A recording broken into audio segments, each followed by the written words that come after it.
Again. Hello, everyone. Happy Friday. The Week 5 Fantasy Football Start Sit Show here with Flurry Sports. Henry John, along with the coach, Kevin Schroeder. Coach, I was trying to ask you how you're doing.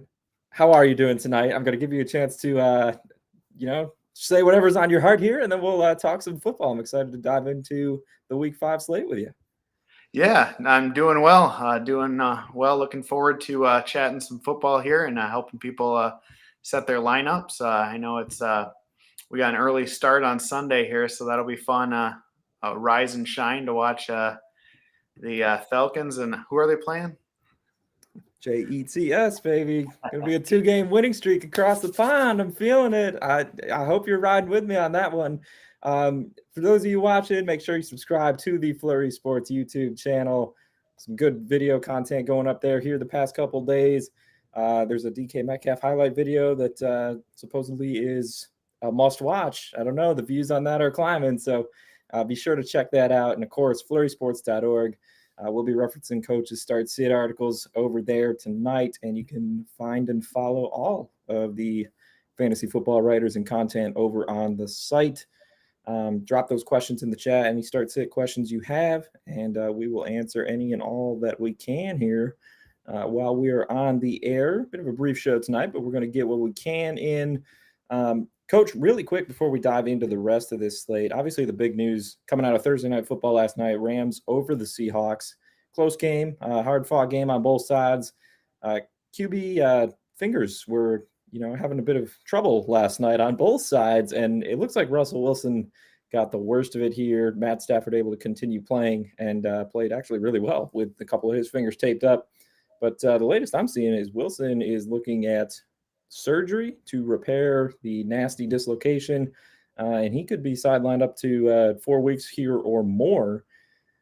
In terms of the Seahawks, just really quick, I mean, obviously they're not, they already played here this week, so we won't see them again until next week. But how does Wilson being out and Geno Smith being in impact how you're going to be assessing a DK Metcalf, a Tyler Lockett, a Chris Carson if he's back, Alex Collins, whoever you want to throw out there going forward here in Seattle?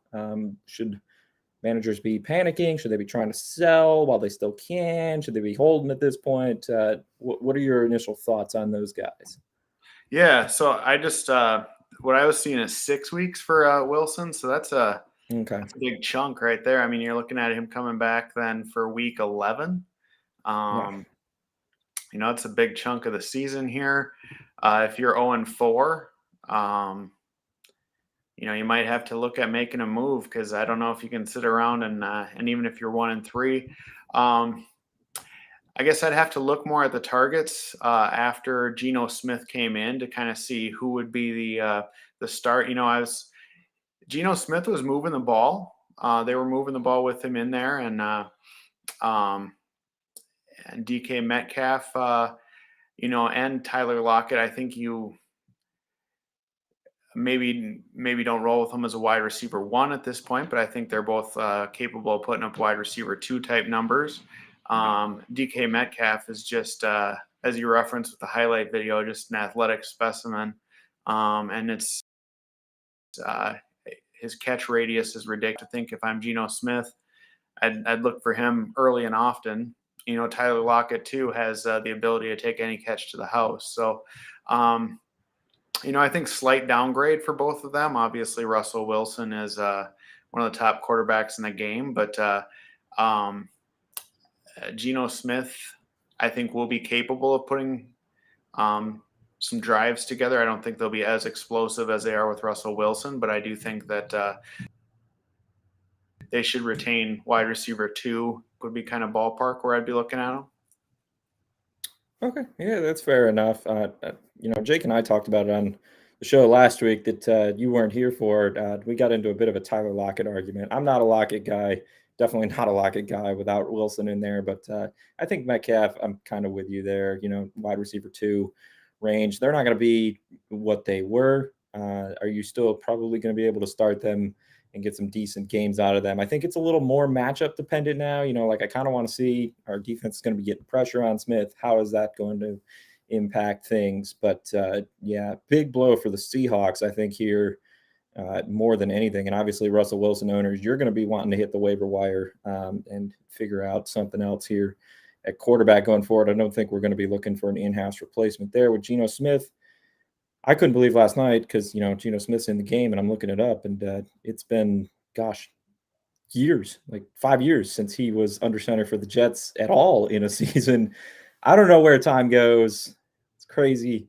But anyway, as we jump into the rest of the Week 5 slate here, good stuff on Thursday Night Football. Some quick thoughts there. Coach, might as well just dive right into your articles here. Again, any of you viewers, if you have questions, drop those in the chat. And, we're happy to sit here and answer questions the whole time we're here if needed. For now, I wanted to go into your running backs article to kick things off. Running backs, obviously, the big one a lot of people are worried about from a fantasy standpoint. We've already got some injuries mounting at the position. Christian McCaffrey's looking at doubtful here for this week. David Montgomery went down last week. Obviously, Chris Carson, owners of him, were not able to start him last night. So potentially some fluid situations here at the running back position. In your article, speaking of David Montgomery and those Chicago Bears, one of your starts, Damian Williams, with those Bears going up against the Las Vegas Raiders. Talk to me a little more about why you are so high on the should have been, and I will stand by that until the end of time, Super Bowl MVP, Damian Williams. Looking at Damian Williams going out there, obviously, if you have him, you are either very proactive as far as grabbing handcuffs in a deep league, or you spent a lot of fab money on him last week. And the Raiders' defense has been good against wide receivers, but running backs, they're giving up 26.9 fantasy points a game. The Bears' game plan, assuming rational coaching on this one, would be to feature the running game heavily and let Justin Fields work his way into it. I don't think they're going to want to come out there and throw it 35 plus times. I think they'd prefer to keep it on the ground. I like Damian Williams a lot this week. I think that he's talented and he's going to get the workload that David Montgomery would usually get. So I think he's a very safe running back too this week. And in DFS, he's pretty reasonably priced. So I recommend him there, and I'm putting him in some lineups there as well. So awesome. Yeah. People forget about Damian Williams, right? He opted out of playing last year. He wasn't hurt or anything. He's not coming off an injury, goes from the Kansas City Chiefs to the Chicago Bears. And here he is looking at another, high volume, high usage role this week with David Montgomery going down. Young D in the chat, since we're talking about Damian Williams, might as well answer this question. Would you be starting him over Emmanuel Sanders? Obviously, with the Bills going up against that really tough Kansas City Chiefs defense. For me, it doesn't take too much, I don't think, for me to answer this question. I know this is a Bears offense against Bills offense. You kind of weigh those two offenses, and you might want to lean toward Buffalo in that scenario. But with Bill Lazor keeping play calling here, as far as we know for this week, I think Chicago will be competent. The Raiders defense is banged up and has issues, and I want a running back who not only is going to get carries, but he can catch passes as well as any back in the league. And I think there's just going to be a lot higher floor there for Damian Williams over Sanders. Are you with me on that? Yeah, I agree. I think Damian Williams is going to definitely have the higher floor. Sanders might have the higher ceiling just because, he could always catch a couple deep ones from Josh Allen in what could be a shootout there.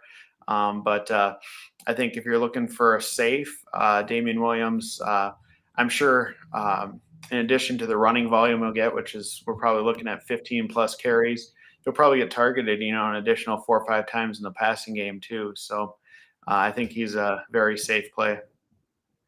Yeah, awesome. So we're in agreement there for you, Young D. Stephen Drake's coach also in the chat. He is wondering about starting Latavius Murray. So that would be, I guess, Baltimore's new lead running back. The Ravens are taking on the Colts. So that is a Monday night game. So we do have to keep that in mind here for what it's worth. And then he's also wondering about flexing Kenneth Gainwell this week, it's a half PPR league.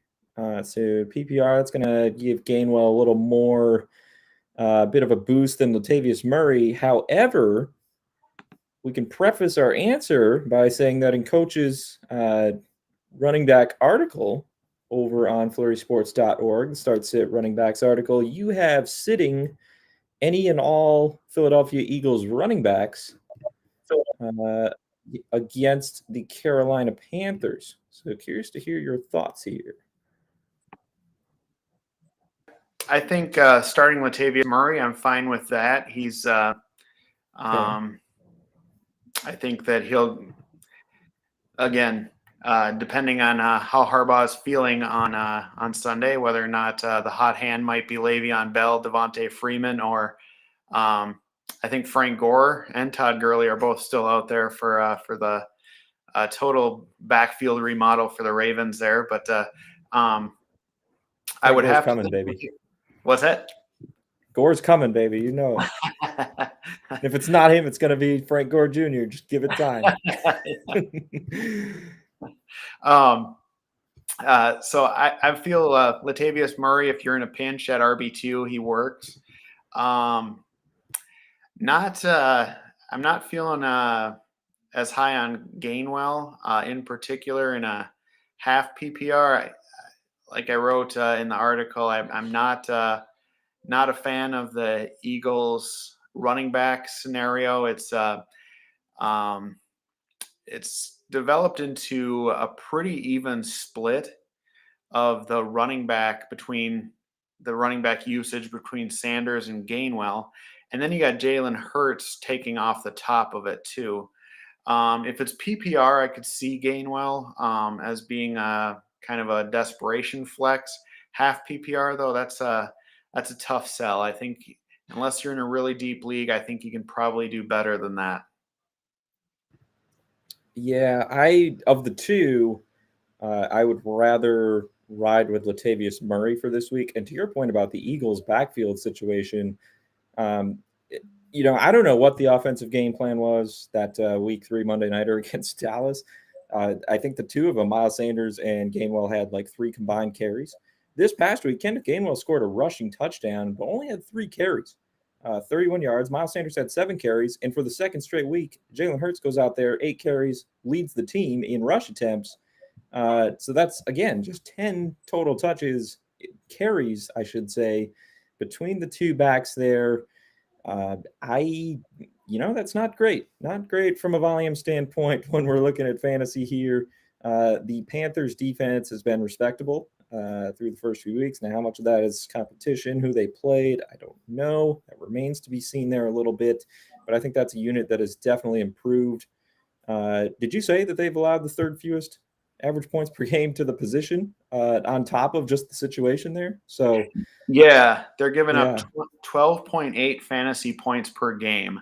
Not good.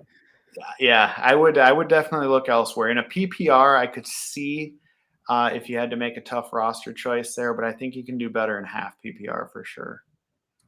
I am with you there. I'd be curious to know if, like a Damian Williams is still sitting out there perhaps in that league. Who knows? But yeah, the Eagles' backfield situation is one that I am not a fan of. I thought it would get better for Miles Sanders a couple of weeks ago. Kind of was looking at him as a buy low candidate. Not anymore.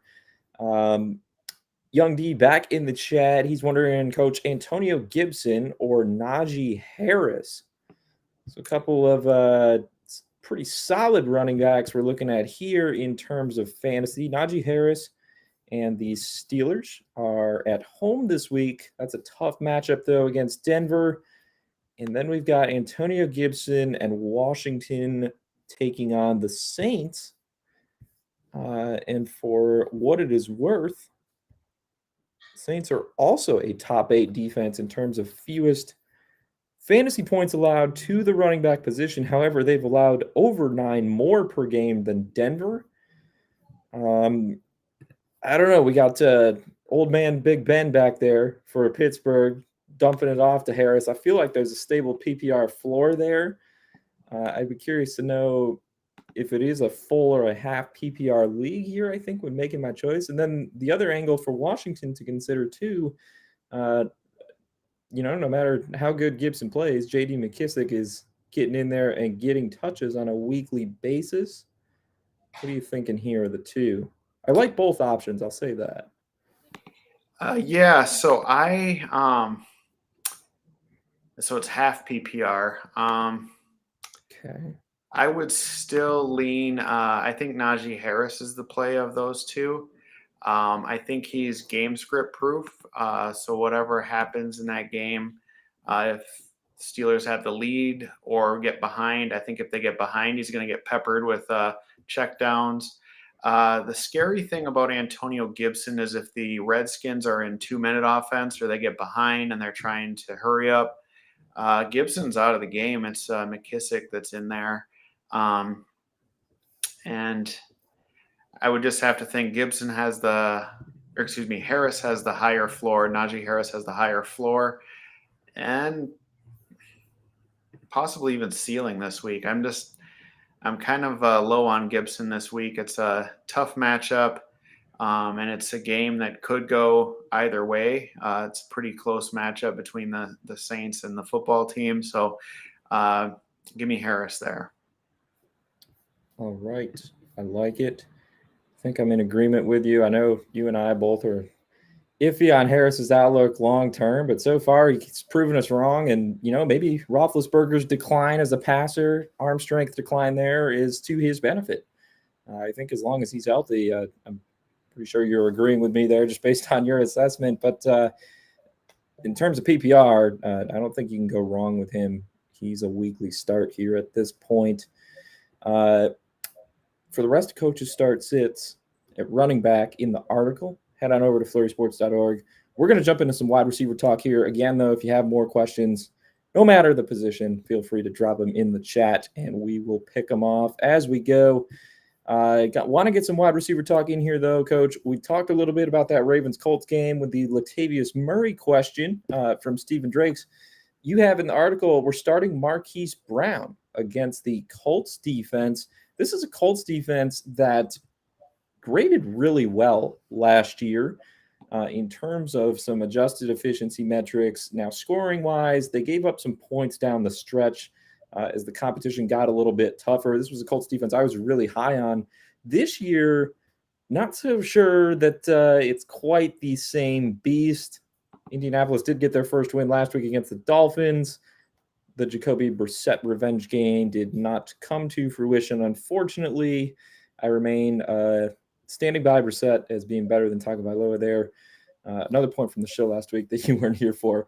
But at any rate, talk to us a little bit about Marquise Brown. Is he the only Ravens pass catcher you're looking to start this week? Do we like Mark Andrews? Do we like anyone beyond that? Kind of tough. Brown's kind of the wide receiver there in Baltimore. So. Yeah, as I was sitting down and looking at the starts and sits this week, I was really surprised to find out just how consistent Marquise Brown has been here over the last 12 games. He's been in the double digit for PPR points 11 times and an average 16.3 fantasy points per game. And this season, he's the wide receiver 13 overall and has a touchdown and 69 receiving yards in every game but the Lions game where the Ravens that was kind of a weird game where they showed up and Lamar Jackson was battling illness throughout the week and they just kind of showed up and took care of business with a record-breaking field goal. But for me, Marquise Brown is a solid play. I'm interested to see how Rashad Bateman fits into this offense and what type of role he has out of the way. I thought he was a pretty pro-ready prospect. So that'll be interesting. I don't think he's going to be there yet this week. I think Marquise Brown has at least another week of being the surefire number one here.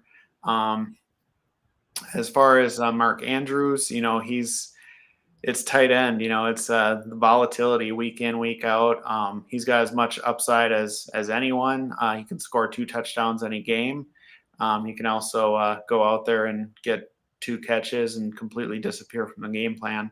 I think if you have Mark Andrews and you're in a 8-team league at least, I think you're probably playing him pretty much every week there. Mhm. So I think you kind of have to take the good and take the bad with him. But I wouldn't start Bateman this week. I would kind of take a wait and see approach. So for me, it's Marquise Brown and Mark Andrews would be the starts out of that passing game. All right, I am with you there. Still hard to trust any Ravens receivers. Real quick, you don't have to go into detail on this. This is more of a personal question because I'm trying to decide what to do. Miles Boykin and is it Thielen or Tylan Wallace? They're rookie there. Um, Not sure how you say his first name, and I'm blanking on it. So my bad. I I believe it's apologize if he's Tylen. watching. I believe it's Tylen, Tylen. okay. Yep. Apologize if he's watching the show or any big Tylan Wallace fans. Dynasty though, deep dynasty league. Are you holding on to them, or are they meaningless at this point? Boykin doesn't do a whole lot for me at this point. Tylen Wallace is a rookie, so how deep we talking? We're talking pretty deep. 30 roster spots, 12 Wow. teams, super flex. You know, the deepest league I have is 21 roster spots. He's a free Okay. agent. Both are free agents there. In a 30 man roster, I think Tylen Wallace might be worth a hold. Boykin, I would probably say you're pretty safe cutting ties with. Without right. looking too far into it. I guess that would be just my gut. Yeah, I'm not gonna pull it up and spend time on that team here right now. That's a rebuilding team, so it is what it is. We're not gonna go over though. We got a win last week, so we're all good. We actually might make it back to back this week because Trey Lance is sitting there and he's actually in the quarterbacks article. So maybe we'll touch on him before we get off the air here as well. In terms of going back to the wide receivers here. Sitting Allen Robinson against the Raiders. Now, you like Damian Williams in this matchup in the running backs article for the Bears, but we're staying away from their top receiver, Allen Robinson, a guy who had an ADP second, third round range here before the season began. It's been tough sledding so far. Obviously, we're hoping that Bill Lazor continues calling plays and things continue progressing now. It looks like that they're going to stick with Justin Fields going forward. But you're sitting him here. It doesn't matter the situation. Like, how deep are we talking sitting Allen Robinson, I guess, in terms of league size? Because I think that's going to be a tough move for a lot of managers to make, just given where they drafted him. But I like the call. I think it's a bold one. And so far, he has not produced. So enlighten us. Yeah. So when I do these, the breakdowns, it's typically based on a kind of the start sit cutoff is right around that wide receiver 24. So I'm looking at top 2 wide receivers in a 12-man league, Sure. or 12-person league, I suppose. For Allen Robinson, I don't see how you can roll him out there with any sort of confidence at this point. Given what we've seen thus far, we've seen Justin Fields came out last week and gave Mooney 7 targets. Robinson only got 3 targets. Over the last few weeks, Robinson's been out-targeted twice by Mooney. And the Raiders' pass defense has been pretty solid to this point. Mm-hmm. I think that they'll be able to put some pressure on Fields too. And I think Chicago's going to want to run the ball as much as possible. And I'm not seeing, and Allen Robinson's capable of going out there and scoring 2 touchdowns and making me look foolish. But, if he does, kudos, and you can have an asset going forward. But I'm not seeing the Allen Robinson train leaving the station this week. So, yeah, it's a vote of confidence, I think, in Fields this week that Matt Nagy finally said, hey, he's going to be our guy going forward. We'll see how long it lasts. But he had some nice throws last week. But I was saying to Zach and Trevor on the show Tuesday, I wasn't blown away. Like, even a lot of people raved about the one catch that Darnell Mooney had, which I love Darnell Mooney, the player, but the only reason that was a spectacular catch is because Fields missed him and he was wide open. The throw was high. So I think it is going to be tough to consistently rely on both Bears receivers. But based on what we saw last week, there is a reasonable argument there to have Mooney ahead of him, I think, at this point. And the Raiders, like you said, 11th fewest fantasy points allowed per game to receivers. Now, there's a lot of teams close there, obviously, but even looking back at last week in Las Vegas's first loss, Austin Eckler and the tight ends in the red zone, they were doing the majority of the damage there for the Chargers in that game. It was by far Mike Williams' worst game of the season so far. So take that for what it's worth. Just curious, where do you have Allen Robinson ranked this week? If you're saying, you're looking at the top 24 here, so wide receiver 1s and 2s, when you're writing the column, just curious in what neighborhood you put him. So I would, about the lowest, I would put Allen Robinson. I think if you run 3 wide receivers, I think you can consider rolling him out there. If you need a flex, I think, and you're looking for that roll of the dice type guy, I would say he's kind of a mid-range wide receiver 3 this week. So I would say, when you're getting down to wide receiver 3 territory, I'd say you're probably looking at, you're looking at guys like Michael Pittman, Marvin Jones, Devontae Smith. For me, put Allen Robinson in that category. I'd say he's right in that realm. So wouldn't start him at wide receiver 2 if you only go 2 deep. If you go 3 deep, I think he makes for an okay play. And ideally, you've got kind of solid contributors at 1 and 2. And if he goes off, you're okay. And that'll help you out. And if not, that won't hurt you too bad either. Yeah, I like it. Good stuff there. Zach, our fearless leader, Bruner is in the chat. He's absolutely right. I think Justin Fields, he might be ready to go now that he skipped dinner with his parents to watch film. I mean, talk about commitment. Talk about dedication to your job right there. Yeah. We'll wait and see on that.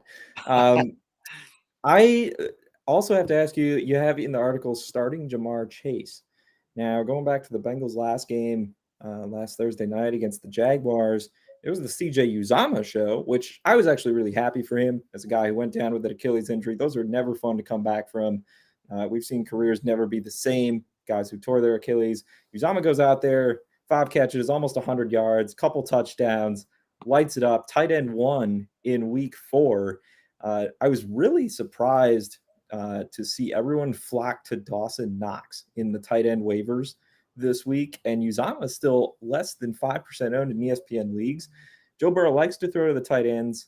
I think there's some sneaky value. He made the tight end streamers article this week. So again, you can find all those fantasy football articles over at flurrysports.org. If you need a deep league streamer, Uzomah is an option for you.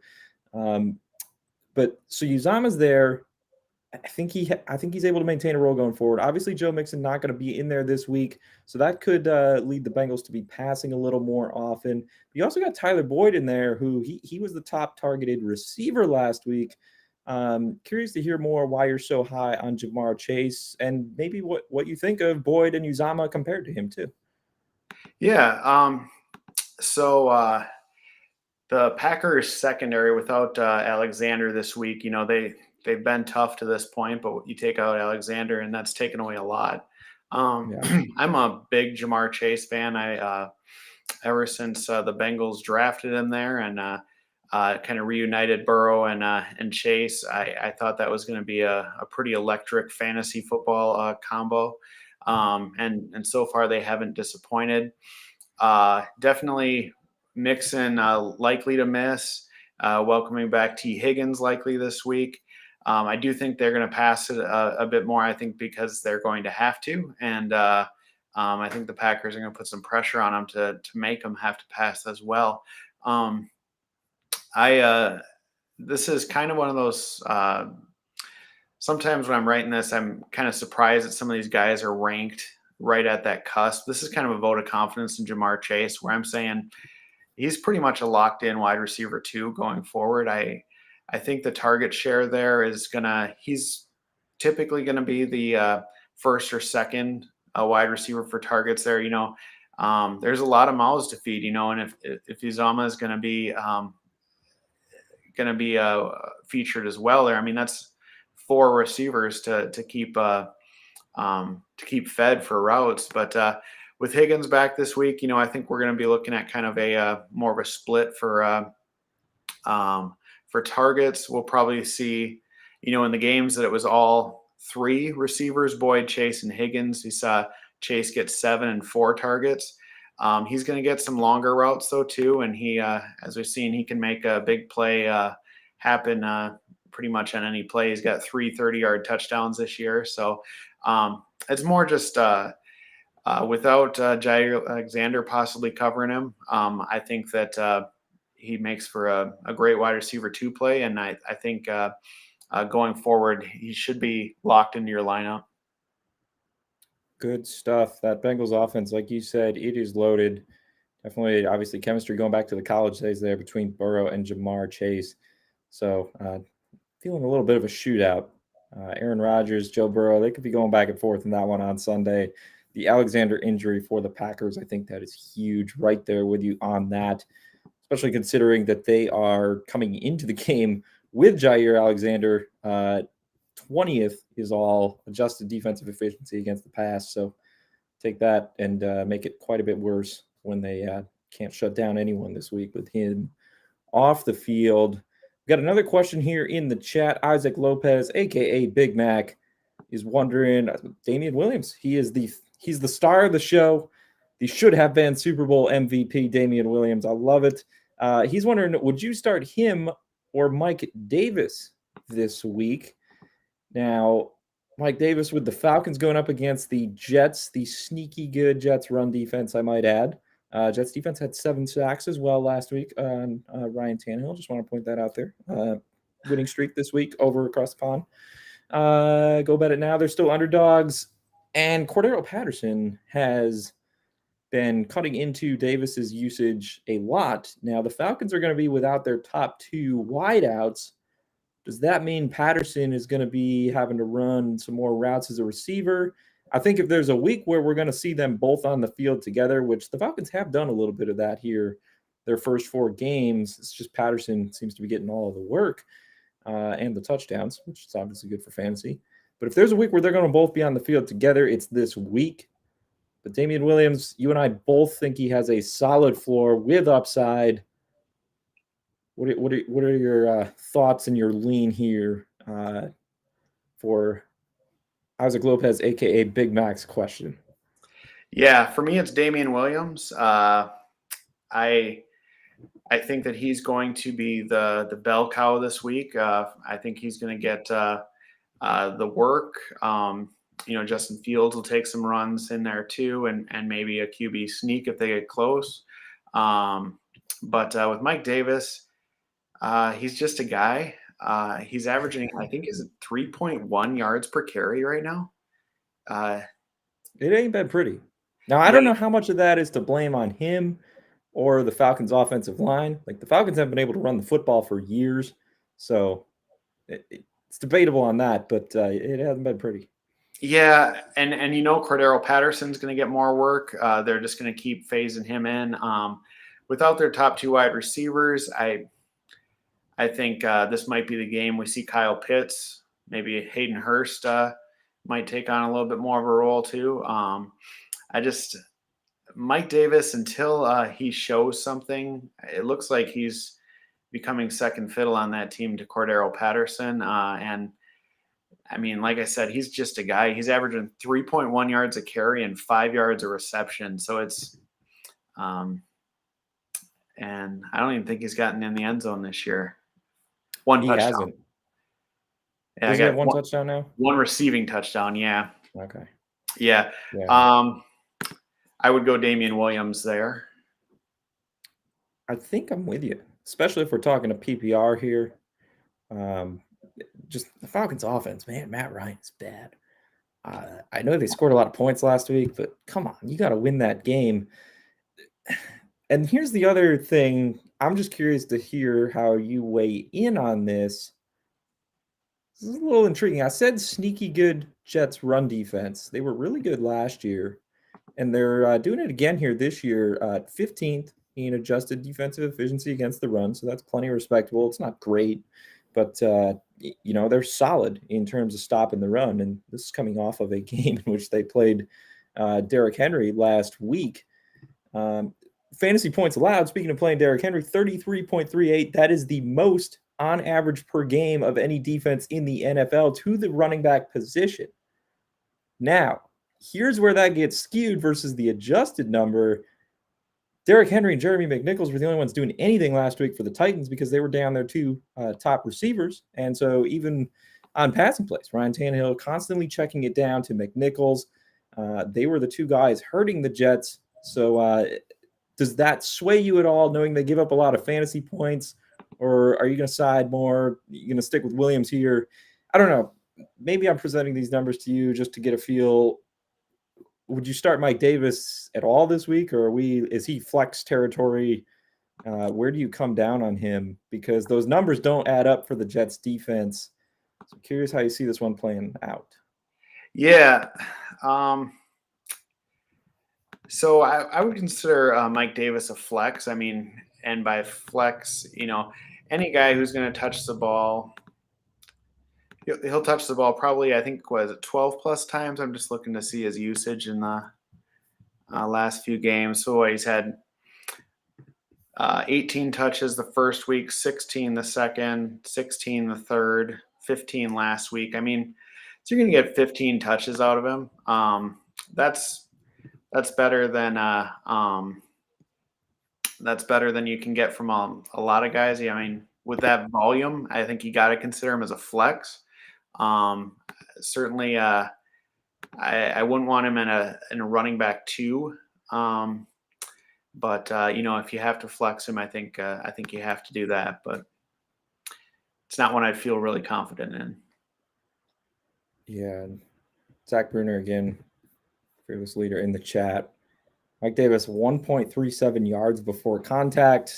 Kind of what we were saying earlier. Falcons' offensive line is quite sad. I just looked at the snap counts from last week, and this actually surprised me. Mike Davis, 68% of the Falcons' offensive snaps, he was on the field. Cordero Patterson, just under 30%. And guess who had the big fantasy day because he scored touchdowns? Cordero Patterson. And that seems like how it's been a lot of the weeks. Davis has been on the field. He's just not doing that much at all. We're going to keep moving, though. We got a couple other questions here quick. Matthew Seaver, Antonio Gibson, and Cortland Sutton for Jonathan Taylor. So this is a trade we're looking at now, Coach. And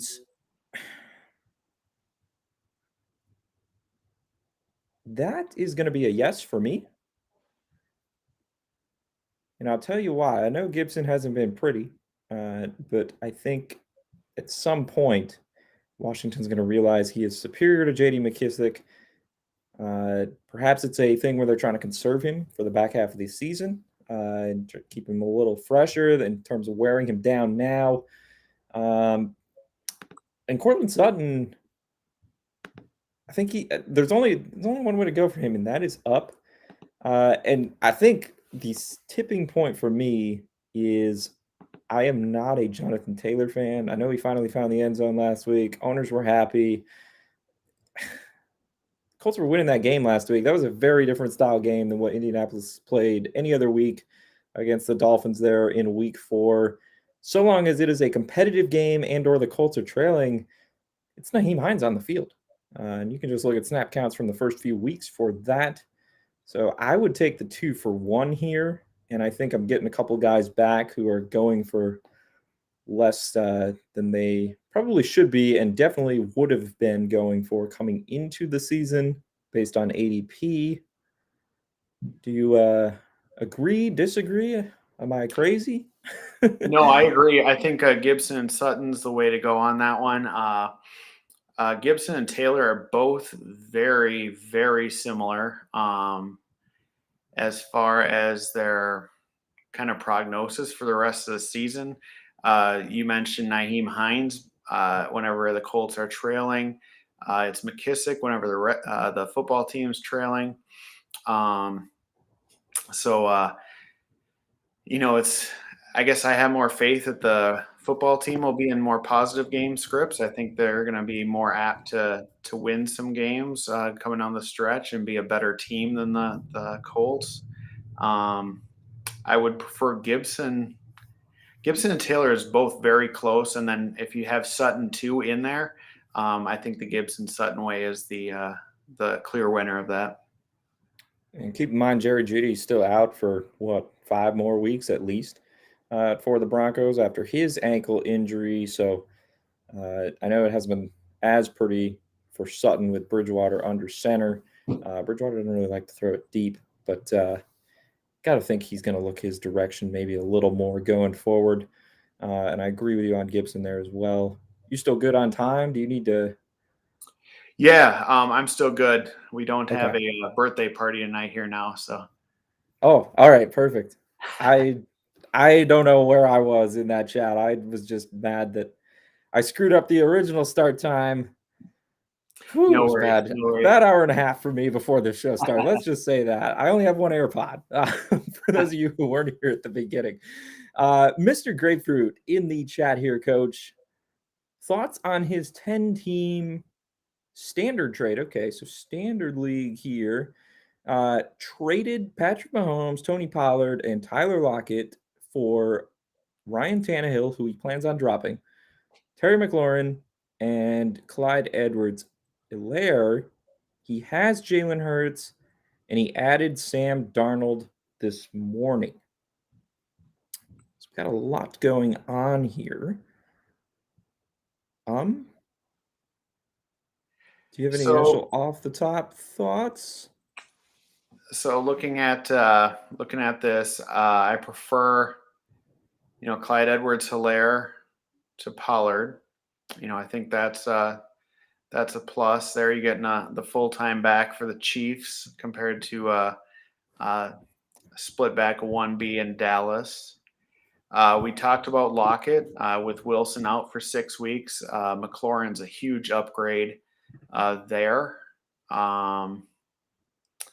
And then with Jalen Hurts being the QB3 on the season thus far, that's not too I'm not sure where Mahomes is at right now on the season rankings, but I'd have to assume get that for you. Yeah, I just think there's not that big a difference between in fantasy, certainly between Mahomes and Hurts thus far. And then you add Sam Darnold. I like it. That looks great to me. So Mahomes is number 1, but like you said, the difference between he and Jalen Hurts, just over 12 points. So not bad there at points all. A game. Total fantasy points scored on the season so far. So yeah. But yeah, I agree with you. I think on most parts of this for sure, as he says, his lineup would be Hurts, Christian McCaffrey, Ezekiel Elliott, Clyde Edwards-Helaire. Ooh, running backs galore there. Mm-hmm. You can never have too many running backs. Terry McLaurin, Deontay Johnson, Cooper Kupp, Antonio Gibson, Michael Thomas when he gets back, Noah Fant, Dalton Schultz, Broncos D. So that's the full roster there. That's a pretty solid roster. I think that's Amari Cooper. And the Deontay. Yeah, it might be Amari Cooper. You're right. Good point there. Yeah, and Michael Thomas. That's a nice looking roster there.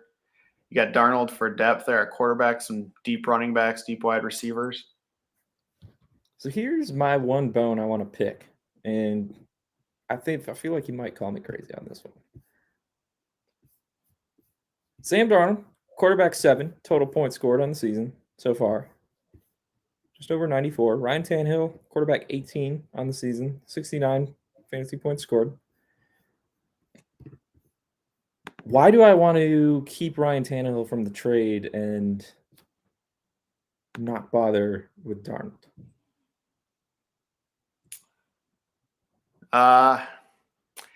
Here's my thing.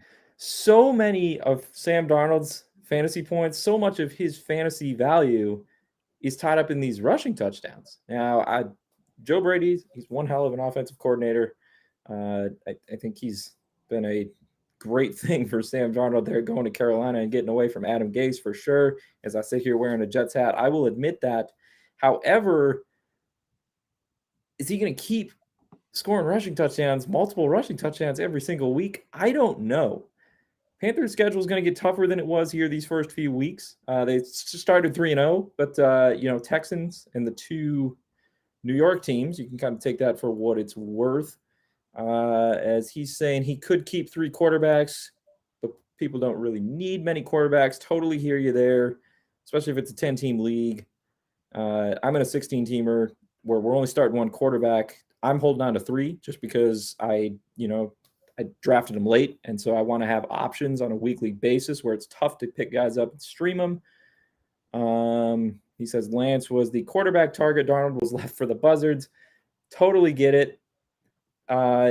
If you want to hold all 3, I guess you can. It's not a deep league, so I'm assuming you can go out and get guys, on waivers that you need to based on the other positions each week. But I almost feel like Tannehill is going to be better from here on out. I still don't trust Darnold as a passer. I don't know. Am I crazy? So looking ahead, because I am a Tannehill owner in a couple leagues, and I was expecting more out of him. And he obviously hasn't delivered. You have that AJ Brown and Julio Jones wide receiver core, and you're expecting some fireworks there. I was just looking ahead to see playoff wise, and Ryan Tannehill beginning week 14 plays the Jaguars at Pittsburgh, which might be a tougher matchup, but then it's San Fran and Miami in weeks 14 to 17. He's getting AJ Brown back. Julio Jones will be back. Teams are going to, they're already stacking the box with Henry. I do agree. I think that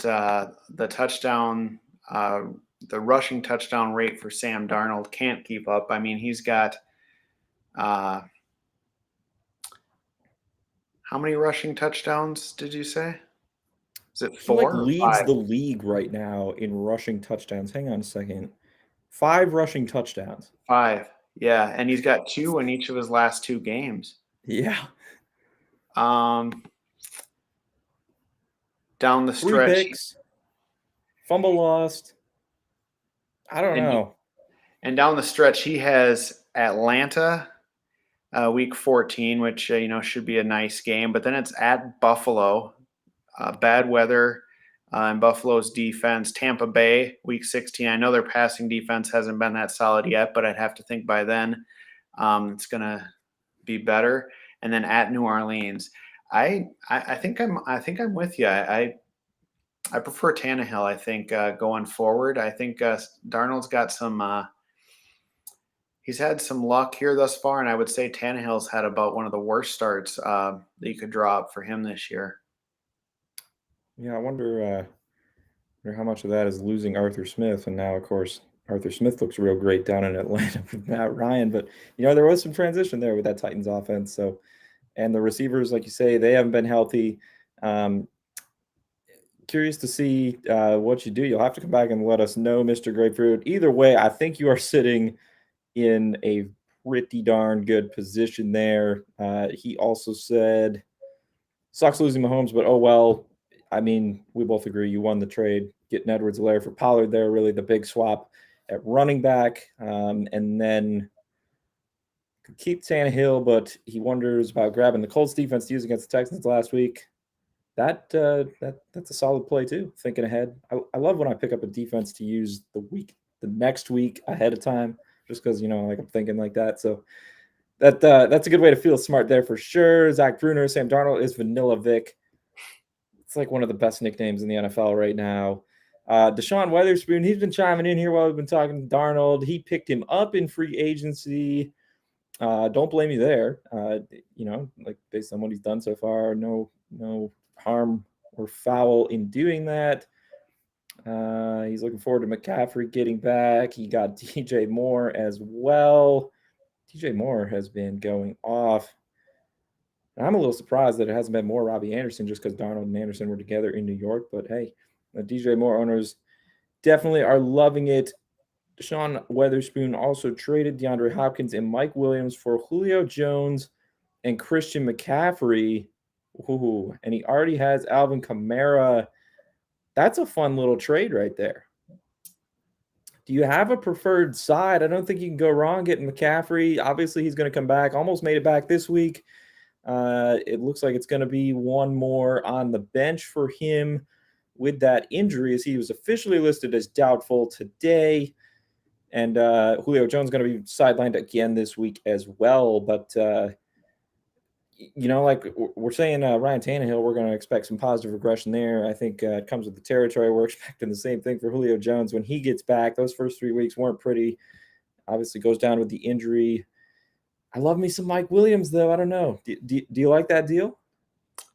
I do. I do like, obviously getting McCaffrey. As long as he's on the field, he's 30 fantasy points, pretty much in the bag there. Hopkins hasn't gotten the target volume this year. I also am really high on Mike Williams. But on the whole, I would take McCaffrey out of that side. I think that backfield with McCaffrey and Kamara, it doesn't get much better than that. Yeah, that's scary stuff. Yeah, for your opponents. So he says he's going for the ring. I dare say you are. Good luck to you. Keep that rolling. Let's see here. What else we got going on in the chat? Psycho Scout. Should he trade Antonio Brown and Mike Evans for Alvin Kamara? So hold on to a couple of bucks receivers here. We're wondering about dumping both of them for Alvin Kamara. My initial lean on this is yes. But do a little more digging here. My lean would also be yes. I typically tend to side with the best player. And if it's if you're doing a 2-for-1, Antonio Brown, Mike Evans, I think they're going to be tough to figure out who's going to do well on a game-by-game basis. If you have comparable wide receivers or some other depth at wide receiver you can put in there, I would do that. I would pull the trigger on that one. Yeah, I'm right there with you. Kamara, RB16 on the season. He hasn't even scored a rushing touchdown yet. It's almost going back to 2 years ago, right? When he was struggling, he only found the end zone like 6 times on the year, and everyone poo-pooed him last year in fantasy drafts. No, guys, positive regression. He's going to find the end zone more. He will be back to fantasy stardom. Look what happened. Look where he went in drafts this year. And to your point, you're taking the best player here. And, these two receivers are coming from the same team. What is to say 1 week I want to start Antonio Brown, 1 week I want to start Mike Evans, right? Like, we can look at wide receiver cornerback matchups, but that's not going to be every play. We've seen Tom Brady spread it around. We've seen different receivers lead the team there in different weeks. I'm higher on Antonio Brown at value compared to Mike Evans, but that's kind of a scenario where you are stuck looking at, you got to start both of them because you don't know who it's going to be on a weekly basis. Add in, assuming it's a PPR league, Kamara has PPR value, so you're getting back more than enough there, I would say. What else can we catch up on here? B-Dubs. Who would you rather have rostered? Javonte Williams or Mitchell? I am going to assume Elijah Mitchell. That would be my guess too. Yeah, I don't know if there's another Mitchell. I'm trying to think. there is, I'm blanking on him, so forgive me if I have the wrong Mitchell. That's a tough one because the Broncos' backfield has been split so far. I got to give myself a little pat on the back for that one because everyone was just shunning Melvin Gordon before the season began. He's not coming in there, and Javonte Williams, that is a rookie, and just kicking him out to pasture quite that fast, given the Broncos signed Gordon as a free agent. And that's been a relatively split role. Now, they both have had some good moments. As B-Dubs did confirm it's Elijah Mitchell. Now, the 49ers backfield, I mean, that's like a weekly thing here based on injuries, who's available.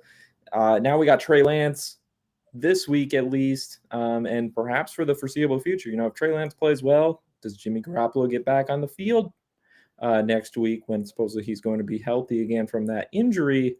What are you thinking here, Coach? For me, I would go with Williams. I like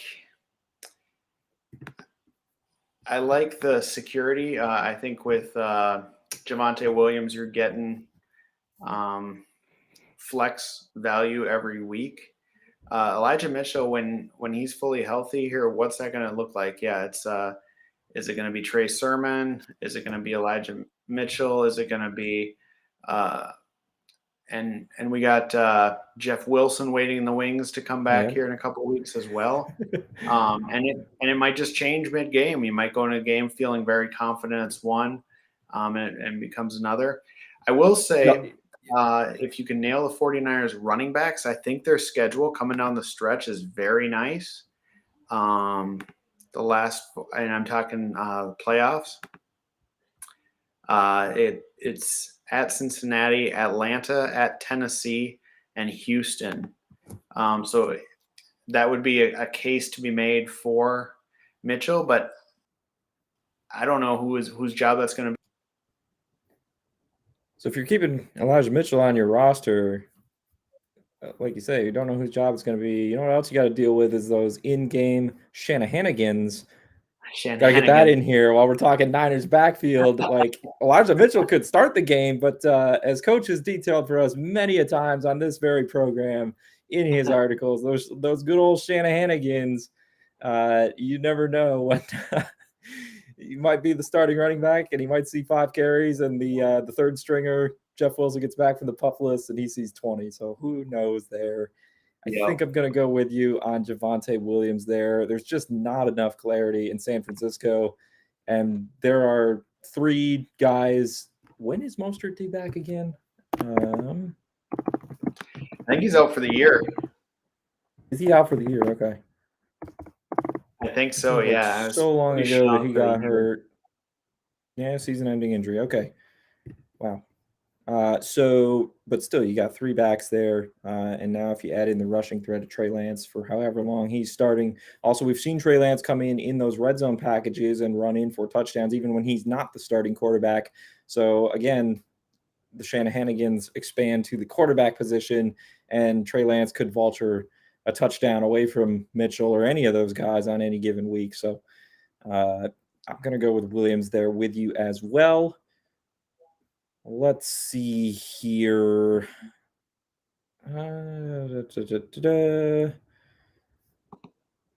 Cameron wants to know Ezekiel Elliott and Jamar Chase or Aaron Jones and Terry McLaurin. Aaron Jones and Terry McLaurin for me, not particularly close. I know Coach hyped up Jamar Chase earlier in the show. I don't know. There's so many miles there in Cincinnati. I am more confident in McLaurin's weekly floor. As much as I hate to disagree with you, I think I don't know if I'm necessarily disagreeing with you because I'm going first on this answer. And then Aaron Jones, Ezekiel Elliott. I think you can go either way, but I gotta stick with the brand here. The Tony Pollard thing is real. I know the Cowboys offense has been flowing through both running backs. Ezekiel Elliott's been going off here these past couple of weeks, but I would expect defenses to start changing up how they're approaching that. And talking about Cowboys players, I think CeeDee Lamb's kind of a buy low right now if you're looking for a low end wide receiver 2-ish and a high end wide receiver 3 based on his lack of production the past few weeks. Are you with me on this? Confident enough in Taylor Heineke? And then Aaron Jones almost feels like a buy low right now to me a little bit too, just given his lack of consistency to start the year. But he's going to be a regular feature in the Packers offense on a weekly basis now. Yeah, I like Jones better than Elliott, and I like McLaurin better than Chase. And it just comes down to sheer volume and opportunity for me. Jones is he was dinged last week, and AJ Dillon was getting a little bit more work, but it is his backfield for the most part. AJ Dillon will come in and spell him. Elliott and Pollard. That's becoming more of a split. It's still Elliott 1A, Pollard is 1B or 2 still, but I like Jones better between those two. And then McLaurin has 38 targets through 4 games and has been the leading targeted receiver on his team every week, but week 1 he had 4 targets, and Antonio Gibson actually had 5 week 1, whereas Chase has only been the leading targeted receiver for the Bengals in week 1, when he had 7, and then he's been out targeted every week. He's got 25 targets on the year. I would take McLaurin and Jones in that trade. Yeah, I am right there with you. I'm glad we don't disagree. Yeah. Because that one was it's easy to see the argument for both sides. I just look at it and I like the two situations for Aaron Jones and Terry McLaurin better. Sean Weatherspoon agreed in the chat that is a tough trade. He's advised looking at schedules. So I did just that while you were talking here. Quick, Coach. Dallas has got the Giants, the Patriots, the Vikings, the Broncos the next 4 weeks. So Giants, Vikings, not great defensively, although I think the Giants defense has shown some good signs of improvement, especially last week. But the Broncos, we already talked about, they allow roughly 10 points per game to the running back position. So we'll have to see who wins that war right there, right? Because the Cowboys' 2 running backs have been, both of them combined, just scoring fantasy points at will here each and every week. So that'll be an interesting matchup. Obviously, Bill Belichick's going to take away what Dallas wants to do. So that'll be a tough one there against New England. Next week, that one is as well. Unless they have a bye. I guess I should have looked at dates too, but no, they don't have a bye, do they? No, that is October 17th. So that would be next week. There's a bye between New England and Minnesota. So, yeah, I think that is a little bit tough there. Now, the Packers, I don't know. I'm not really scared of what Aaron Jones has upcoming. So go back to that here. Bengals this week. We talked about how we kind of think that might be a shootout. You got the Bears. You got Washington. Talk about defensive disappointment. You got the Cardinals on a short week. I think that defense is a bit overrated right now. They force a lot of turnovers. Do they necessarily stop you? Not convinced yet. James Robinson, we saw them even with Jacksonville. He had a nice game against them fantasy-wise. And you got the Chiefs. So some favorable matchups there, I think. For Green Bay offensively, and overall, I'm still going to trust Aaron Rodgers. I think over anyone, pretty much anyone. I think, right? In terms of getting it done offensively, getting his star weapons involved. But that is a tight one there. We agree.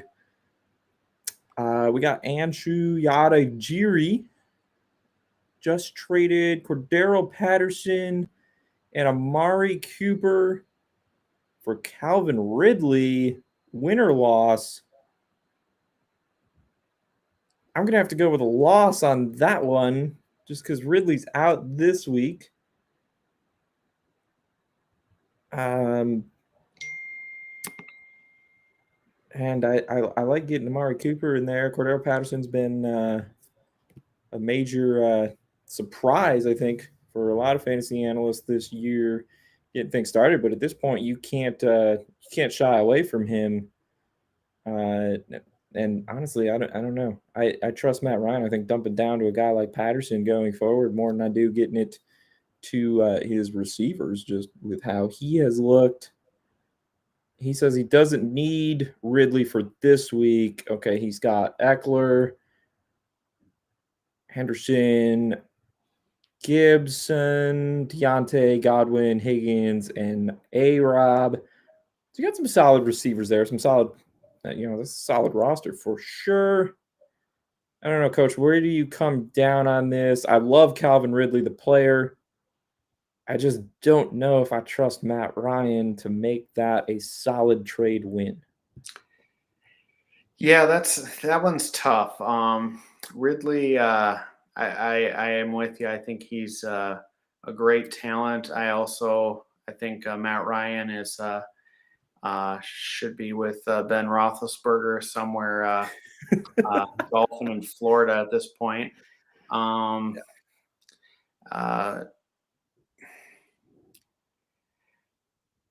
Amari Cooper's had his problems staying healthy this year as well. And again, it does go back to that point. Cowboys flowing that offense through the running backs and even the tight ends. Dalton Schultz, a couple big games, Blake Jarwin catching a touchdown.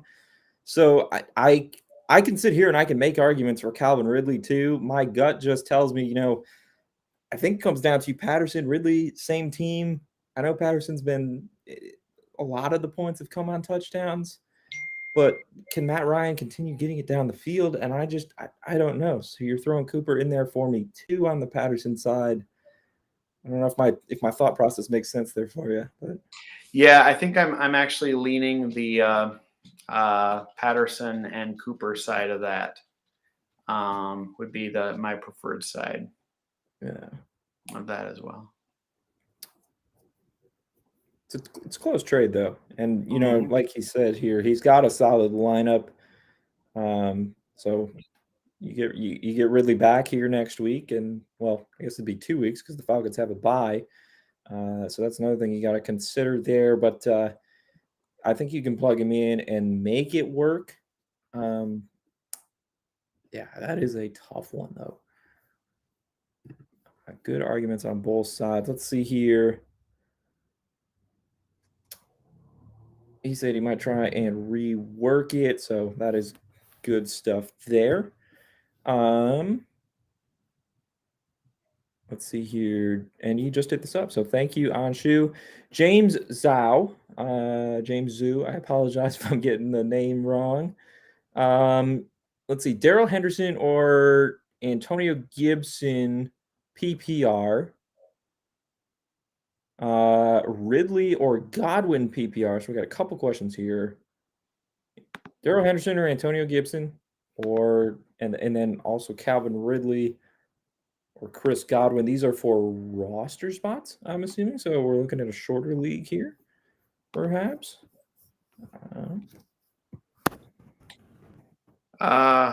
So for me, looking at between Gibson and Henderson, I would rest of the season. I'm sorry. I would go Gibson between Gibson and Henderson. I think that I'm a little worried about Henderson staying healthy for a full workload. I don't think he's ever really been a bell cow back, even back in college. And I do like Gibson.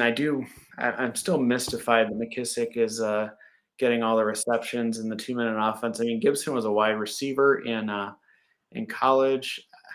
I prefer Gibson of those two. And I'm going to look at Ridley and Godwin while you share your thoughts on that one. Yeah, I am gonna go with you on Gibson. I like Daryl Henderson a lot. These are two Memphis guys actually that we're looking at here, so that's kind of funny. Yeah. Uh, like you say though, Daryl Henderson is just a little slight of frame. I worry about him getting hurt. We already saw him miss time, and Sony Michelle is there, and like it or not, I think Sony Michelle Rams get down in the red zone, and I know the bulk of their offense rests on the arm of Matthew Stafford and those solid receivers they have. But from a touchdown standpoint, I mean, correct me if I'm wrong. I could see Michelle just altering one away from him because he's a bit more of the powerful back there down at the goal line. So I would have to go with Gibson there. I think it's going to get better before it gets worse for him. I think all of us really want it to. It's just a question of do not the Redskins. Does the football team get listen to us and kind of work Gibson into the 2-minute offense a little more? And then we're looking at Ridley and Godwin here. Coach, did you have a lean on that one? I go Ridley on that one. I do think that Matt Ryan is not what he used to be. Not Matty Ice anymore. More Matty Icy Hot. Yeah. But You wait, give it 2 years, and he's starring alongside Shaq in the commercials. for sure. Yeah, I can see him opening a car lot there in Atlanta. What a duo that would be. I like Godwin, and I think he's part of a better offense. But Ridley is kind of the main man in Atlanta when they're throwing downfield, and when they throw downfield. And Godwin still has to share a little bit more. I think Ridley is the alpha there in Atlanta. I would go Ridley between those two. All right. I want to see Godwin just explode because I feel like he's the guy Brady's going to look for. But Brady's been spreading it around. Now Gronk is out. I feel like that should help Godwin here going forward. Obviously, the Patriots had a solid defensive game plan last week, and the weather didn't help matters. But I think I'm going to have to go with Ridley there too. I was down on him in the trade before, so I'm going to make it up to Calvin Ridley. I like the player too much. And who else do the Falcons have here? I mean, let's be honest. I know Patterson's taking work on the check down plays. I know Kyle Pitts, the hype train. I bought into that even before the season started. Calvin Ridley is the alpha receiver there. Chris Godwin just isn't. You got Mike Evans, you got Antonio Brown, and you've got other tight ends. OJ Howard, even with Gronk out, is fully capable. So that's where I come down on that. I can address this James question. He asked, so if Henderson got hurt, would Sony Michel take the bell cow role, or will he be in a committee? He will take a bell cow role. Look no further than week 3 against the Buccaneers for evidence of that. Sony Michel, 20 carries. He had 3 catches in that game. The only other running back currently listed on the Rams' active roster depth chart is Jake Funk. And he had 1 carry, 6 yards in that Tampa Bay game. Sony Michel, I'm not going to lie, like he can vulture a touchdown. I don't think you're really starting him so long as Henderson is healthy. But in terms of RB handcuffs, early season RB handcuffs, he's one of the guys that I would most like to own at this juncture just because Henderson has proven to not be that durable. We'll see if that changes or if Sony Michel has another couple of games where he can really put in some volume for you. James also wondered thoughts on Michael Thomas and Jerry Jeudy. These are 2 guys who are sidelined right now with injuries. They'll be back eventually. I mean, I love Jerry Jeudy. He's a star in the making if he can just stay healthy. It sucked to see him go down right out of the gates this year.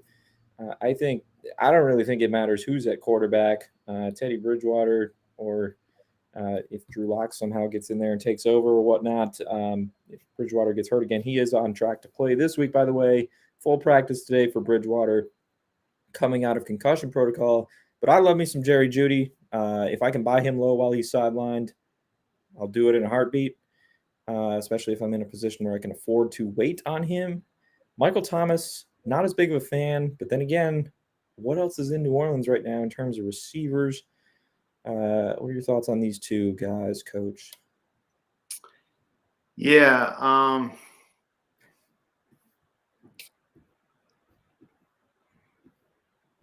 Between Thomas and Jeudy, let's see. It looks like Thomas is not eligible to return until week 8. Jeudy is on track to come back in late October. Week 8. So you're looking at both these guys coming back right around the same time. Kind of looking at the schedules a little bit here. Mm-hmm. I think too. Sorry, go ahead. Yeah, I think you kind of hit the nail on the head as far as Michael Thomas is concerned. What else do they have there? It's pretty much Alvin Kamara, or I would have to think Michael Thomas probably has the easiest pathway to more targets. Jerry Jeudy does have Cortland Sutton there, and Noah Fant. I think I would probably lean Thomas if it's just for a year league. If there's any sort of keeper option or anything like that, Jerry Jeudy would be the play, because I think the future is sky high for him. I think the target volume would be there for Michael Thomas, and it might not be there as consistently for Jeudy. Yeah, I definitely hear you on that. I'm just looking really quick. I mean, Alvin Kamara, 23 looks per game. He's averaging 22 touches per game as well. Nearly 50% of the Saints' touches on offense have run through Alvin Kamara through the first 4 weeks. They're void of weapons right now. That's pretty much all you can say on that. Taysom Hill even has gotten in there. Eight looks per game. He's only involved in one of those, it looks like, as far as the stats that I'm looking at are updated for. But yeah, receiver-wise, there's just nothing there. Juwan Johnson's caught a couple touchdowns, the tight end, and he's not somebody I don't think that we're looking at in terms of solid fantasy volume going forward. So I think Michael Thomas definitely has a role when he gets back. But again, I'm a big Jerry Jeudy guy. I think he's just too good not to see consistent targets. Although, to Coach's point, there are definitely more mouths to feed in Denver. I think we're all caught up on chat questions here, Coach. Deshaun Witherspoon says, pick up Latavius Murray if he's in free agency. Yes, absolutely do that. I wouldn't even mind rostering some Le'Veon Bell. Maybe I'm a little biased there, but in deeper leagues. So we're all caught up on the chat as of now. If anyone has any last-minute questions, shout them out quickly. Coach, the only article we didn't dive into at all in the meat of the show was the quarterbacks one. Again, you can check out all of Coach's start-sit articles, all of this week's fantasy football advice, streamers for every position, waiver wire, all that good stuff is over at flurrysports.org. There are betting previews for every game. There's survivor pool advice. You name it, we got it. Some fun DFS sites as well. Underdog Fantasy. Got a promo code over there for you. A promo code if you want to go bet on some NFL action this weekend. Betting previews for every game are up. And we got a promo code BetMGM. free money if you're in a legal betting state. So that's all over flurrysports.org, and the pickup props too. You get those right, and you're winning free prizes that way too. But back to this quarterbacks article as I go off on a tangent there. I did want to at least discuss your first name in the article, and that is Trey Lance. Number 3 overall pick, the rookie with the 49ers. He's going to get his first career NFL start this Sunday in place of the injured Jimmy Garoppolo. You have him as a fantasy start. Is that an angle that you're looking because he is a true dual threat quarterback? In relief last week, completed only 50% of his passes. I know he had the big play to Deebo Samuel. Let's be honest, that was Seattle's fault entirely. I'm not sure who was covering Deebo on that play, but hey, at least Lance found him, right? As someone who's sat and watched horrible quarterback play with the Jets for a few years now, at least he did that right. I like Zach Wilson, by the way. He's coming. But yeah, talk to me a little more about Trey Lance, why you're definitely starting him this week, and is he a guy, are we picking him up as a streamer this week, or do you think he can play well enough that he retains this starting job and actually has a stable floor if he is a starter going forward this season? Yeah, I like Trey Lance a lot. Going forward, I think this might be a situation where he might keep this job going forward, depending on how he performs. Now, I think that rushing floor that he's going to provide is going to, especially in what could be a high-scoring game against the Cardinals, I think you're looking at a game where he very realistically could have 80-plus rushing yards, which anytime you get that out of a quarterback, 50-50 shot at a touchdown, if they get down there within the 5, it could be a naked boot where he takes off around the end. It's you're likely to see him score a rushing touchdown. He's pretty raw as a passer and as a prospect, but he put up 20 points in one half last week. And I think that's just we saw that with Jalen Hurts last year, where his first game he came in relieved in relief there in second half and put up some huge points in the second half. And guys are willing to run. I mean, that provides such a floor. Love Trey Lance this week for if you need a streamer, and definitely if you are playing DFS, throw in a lineup with him in there at quarterback. I think his price is dirt cheap. It'll probably never be that cheap again. And then you can load up elsewhere. And I think he's got much higher floor and ceiling than a lot of quarterbacks out there. Love it. Good stuff. To your point, that's the point I was going to make when you were done. 20 points Trey Lance scored in a half last week. That's 20 fantasy points. He was quarterback 13 for week 4. But, just looking at the point totals, there were some high scoring quarterbacks last week. Most weeks that 20 points is, you're inching into the top 10 there at the position. So imagine what he's going to do in a full game this week, and he has a week to prepare. He's not being just thrown in there on a whim. The Cardinals' adjusted defensive efficiency, 3rd against the pass, 16th against the run. I think Lance is going to be using those legs this week. Cardinals have been ball hawkers, especially in the secondary. Byron Murphy, I feel like he's got 10 interceptions already. But I think Kyle Shanahan will look to put Trey Lance in a position to succeed. And I'm curious to see how he does. I'm looking forward to that game. I know Giants-Cowboys is the late game that everybody's getting on TV, but I'll be checking into that San Fran, Arizona NFC West game for sure. Coach, did you have anything else? I think I'll save the rest of your articles for everyone to go over and read. Again, flurrysports.org. Just click on that fantasy football articles section. You'll find everything you need to get you set for week 5. All kinds of promo codes, free goodies over there in the betting and fantasy sections as well. Anything else? Any other week 5 thoughts? Any other players you wanted to throw out there? The floor is yours. Nah, just get if Trey Lance is available in a league and you have any quarterback issues, I would pick him up here. He's still under 50% owned, which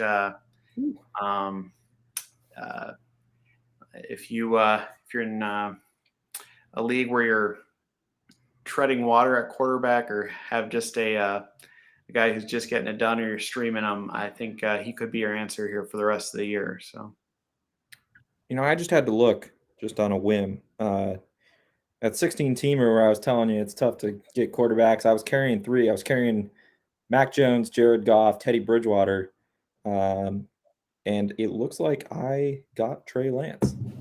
So I won the bidding war for him. Teddy Bridgewater is now off the roster. Looks like I got a quarterback here, at least for this week. We'll see if it continues. So I'm excited about that. I'll be following your start city advice for sure in that 16-teamer. Thank you, everyone. Super interactive chat tonight. We really appreciate it. We love answering your questions.